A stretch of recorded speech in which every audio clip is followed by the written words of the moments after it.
Hi, welcome to Pause on Purpose. And we're right in the middle of this great series on forgiveness and how that is a key to experiencing joy. Why? Because I really believe we're never more like God than we forgive. And yesterday we talked about what if we're the offender? How do we handle that? And we learned that we need to take inventory. We need to pause and go to that person. We need to ask for forgiveness and engage in the process. If we're forgiven, great, done deal. But if the person chooses not to forgive us, then what? Well, that's where we left it off yesterday. So let's pick that up today. What happens when we go to someone and we've asked for forgiveness, but they choose not to?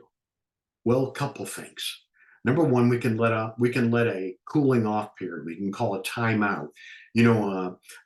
In sports teams, when the coach realizes that their team out there in the field has been out there way too long, or on the court playing basketball way too long, and they just need a break. They need to get their heads back together about what the game plan is. The coach will call timeout. And so it's okay to call a timeout and say, you know what, I'm gonna let this sit for a while. I'm gonna let it breathe. Let God work. Give it some time. Couple days, a week, 2 weeks, maybe a month, maybe. But let it have some room to breathe and then re-engage again and say, I just want to come back and ask you for forgiveness. Would you please consider to forgive me? And if they still say no and they don't want to talk about it anymore, Romans chapter 12 gives us a principle. And it says this Romans chapter 12, verse 18. It says, if possible, so far as it depends on you, be at peace with all people. There's times when we have done everything according to scripture. And because relationships are as dynamic as they are, and sometimes as volatile as they can be, it might not be safe for you to go and ask for forgiveness of this person. If it's not safe, then by all means, don't go person to person unless you have people with you and they're covering for you. But sometimes if it's not safe, don't go alone. If it is safe and this is your approach and they haven't uh, chosen to forgive you and you're going on your second approach and they just say, you know what, I don't want to deal with this. I don't want to talk about it. And quite frankly, um, I really don't want to discuss this anymore with you. So please do not come back to me about this.